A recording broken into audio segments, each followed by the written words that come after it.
what is going on in your brain when you hear about the series finale of Real Sports, Brian? I'm past the melancholy stage. Hillary came into me about an hour ago and just said, "So, how you feeling about tonight?" I said, "You know what? It's kind of out of my hands. I mean, I did it. It's pretty much left to the editors now, and I'm as curious as anyone to see what it looks like." Okay, so it is shot. There is no live element to it tonight. We're No, in the no, can no. here? We finished shooting this one on, I think it was November 21. Okay. We shot it. All that's left to be done was the editing of it and the editing of the pieces that are involved. Okay. So why, Brian? Why 20? I know, listen, 29 years is a heck of a run, but why now, do you think? I guess the simplest answer, Rich, is that I couldn't see myself doing another 3 years. And as you well know, networks don't do 1-year contracts. Right. And I had to ask myself, could I see myself doing this another 3 years? Would my heart be really in it? And the answer was no. And so that only left me one decision, and that was say goodbye. So not even just a 1-year deal. Was that even discussed for making it around 30 at all, Brian? No, it really wasn't discussed. I guess if I'd have been a smarter guy, I would have the last time signed it for 4 years and we'd been done with that. I've never been real good at looking ahead, and math was never my strong suit. Okay, so what would you say? What pieces would you want to see tonight? I mean, if you had your druthers, what stands out to you over the 29 seasons? If I look, I mean, I tend to think of my own pieces first. Mm-hmm. But we had a lot of great work by a lot of great people, and I think what the show tried to do tonight, rather than just say here's a clip of this and here's a clip of that, we broke it down into themes that guided our show over the years. Themes like safety and security. We did a lot of things on health issues, health of athletes. That's one theme. Another theme was the underdog. Another theme was characters. Another theme was power and money. Those kinds of things. And so we kind of separated it out that way. It was very, very difficult for us to try to figure out how to fit close to 1,200 pieces in a 90-minute program. I think accountability too, Brian. That's one word that would leap out to me that your show was absolutely great at and crucial in our sports world for sure. Because there's some I mean, I know what you mean by characters. You're probably talking about just like protagonists in a piece, or maybe somebody that might be of quirky interest or what have you. But there's been some characters, Brian. There's been a lot of characters that you needed to hold some feet to the fire. Is there one that stands out to you that you're glad that your show did over the 29 years? I mean, they run the gamut. They run from heads of countries, as was in the case of camel jockeys, to misguided prosecutors, as was the case with Marcus Dixon, to guys who think they can do whatever they want because they're the head of something, as applies to Jerry Colangelo. It also applies to guys who own something and think they can do whatever, as Vince McMahon did. Generally it's true that those who sign the checks and those who wield the authority don't like to be questioned or asked to justify or clarify what they believe in.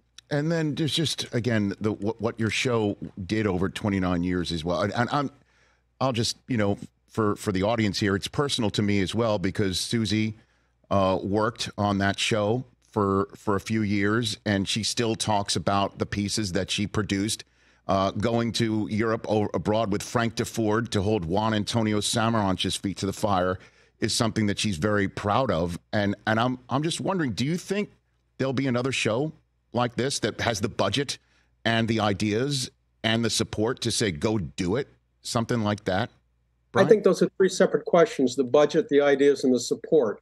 They get three different answers. I mean, the ideas, yeah. I mean, everybody can come up with the ideas. The budget, it depends. It would have to be an outfit that has very deep pockets. The support is another thing altogether, because as you know, the cross-pollination of networks and sports is now so ingrained that it's I think naive to think that any media entity could just say, you know what, I'm going to go wherever this takes me, and be damned with any of the relationships we've got. I'm not sure the front office would take a great view of that. Did you ever get any pushback? I never got any pushback from my people at HBO. Did I ever get pushback from the leagues? Yeah, quite all the time, all the time. Which one stands out to you? I know I keep asking the same thing about standing out, but it's the 29 years. It comes to an end tonight, Brian. I don't know. I mean, they take exception to small things sometimes. I mean, I know, for example, they were not too fond when Roger Goodell came aboard, and I said the first thing he should do is make sure he finds out where Tagliabue kept Gene Upshaw's leash. They weren't real fond of that one. Well, I mean, but then you were such a crucial figure in the growth of NFL Network, Brian. You're the first voice of Thursday Night Football, which, by the way, is now on Amazon, and Bezos is paying money, I know, through the nose, and you were the first voice. I listened to you the other day too. You did a great job. Thanks, it. Brian. Better than I ever did. But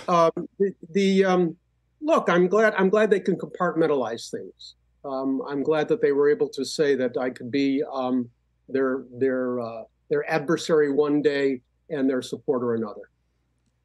So did I gather from your answer that you don't believe there will be a show like Real Sports, period, again, because of I don't think so. I don't think so, Rich. And I'd say this too, as another part of that same answer.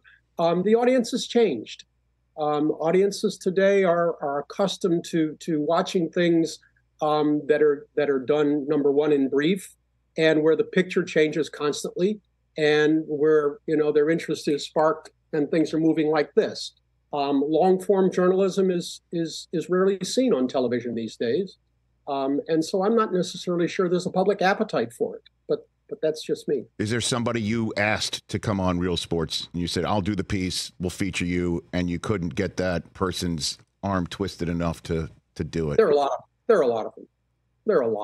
And there are a lot of stories that we couldn't do because they were moving targets. One of the difficult things about being a monthly, as we were, was you had to do things that, while they were timely, they couldn't be changing from minute to minute or day to day. For example, we couldn't do the PGA versus LIV controversy because we'd shoot it and it would be, irrelevant 24 hours later. And so we couldn't do things like that. So do we find out tonight, Brian, what you've scribbled down on that yellow legal pad? Do we finally find out tonight? This is a 29-year edge of my seat question. I don't believe that. There are better things to please concern yourself with. Come on. Honestly, nobody, can just scribble down a note and then arch an eyebrow and ask a question quite like you. I don't know how your correspondents were able to handle the pressure at that moment, but do you honestly? Yeah, I don't think you agree. No, it's the truth, man. So what did you write down on those pieces of paper? What were you writing down? What were you scribbling? Various things, really, but I'll never say it. You'll never reveal it. Come on. No, I'll never reveal it. It's like, and every correspondent used to wonder the same thing. What are you going to ask me? And I'd say, I don't know. I'd never tell them. I like surprises on TV. Okay. Catch the Rich Eisen Show every single day on the Roku channel, 12 to 3 Eastern, for free.